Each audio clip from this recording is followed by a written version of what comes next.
63 നിലകളുള്ള ലോകത്തിലെ തന്നെ മുന്തിയ പേരെടുത്ത ഹോട്ടലുകളിൽ ഒന്നാണ് ഡൌൺ ടൌൺ ദുബായിലെ the address hotel. Burj Khalifa പടുത്തുയർത്തിയ MR പ്രോപ്പർട്ടീസാണ് അഡ്രസ് ഹോട്ടലും പണിതത്. 20ാം നിലയിൽ നിന്ന് പടർന്ന തീ മിനിറ്റുകൾക്കകം 60ാം നില വരെ എത്തി. 163 ഹോട്ടൽ മുറികളുള്ള ഈ സമുച്ചയത്തിൽ സ്ഥിര താമസത്തിനായി 626 സർവീസ് അപ്പാർട്ട്മെന്റുകളുമുണ്ട്. ഭക്ഷണശാലകളും നിരവധി.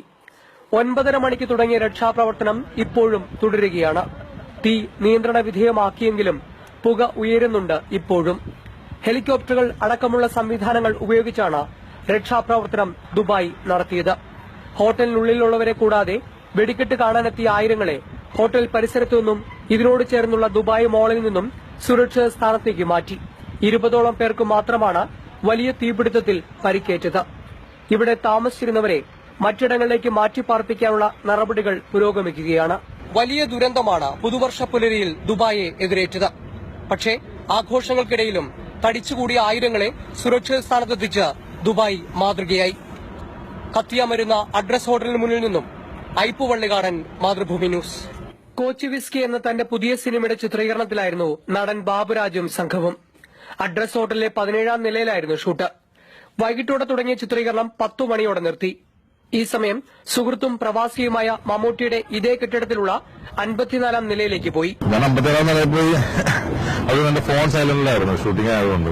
അപ്പോ താഴെ തീ 12 കൂടെ തീ കത്തിപ്പെടുന്ന ഇവരെന്നെ ട്രൈ ചെയ്യുന്നുണ്ട്, കിട്ടുന്നില്ല. ഞാനും നമ്മുടെ പ്രൊഡക്ഷൻ കൺട്രോളും കൂടി അവിടെ റൂമിലിരിക്കുകയായിരുന്നു. അപ്പോഴാണ് പിന്നെ കുറച്ച് കഴിഞ്ഞപ്പോൾ ഭയങ്കര അലാം സൗണ്ടൊക്കെ ഇട്ട് തുറന്നു നോക്കിയപ്പോഴാണ് അനൗൺസ്മെന്റ് നടക്കുന്നത് തീ എത്തണ്ടെന്ന്. ഞാൻ മമ്മൂട്ടിക്കയുടെ റൂമിലായിരുന്നു ഞാനുള്ളത്. പുള്ളി അവിടെയാണ് പുള്ളി താമസിക്കുന്നത്. ഞാൻ പുള്ളിയോട് ചോദിച്ചു, ബാബു ഞാൻ ഇത്ര നേരം ട്രൈ ചെയ്തിട്ടിരിക്കുകയാണ്, വേഗം രക്ഷയോട്. അപ്പൊ ഞാൻ പറഞ്ഞു ലിഫ്റ്റൊക്കെ ഇതാണ്, ലിഫ്റ്റ് അല്ല, അല്ലാണ്ട് അവർ എക്സിറ്റ് കാണുമെന്ന് പറഞ്ഞു. ഞാൻ നോക്കിയിട്ട് ഒറ്റ വാതിലും കാണാനില്ല, എല്ലാം ഒരേപോലെ ഇരിക്കണം, കോമൺ വാതിൽ.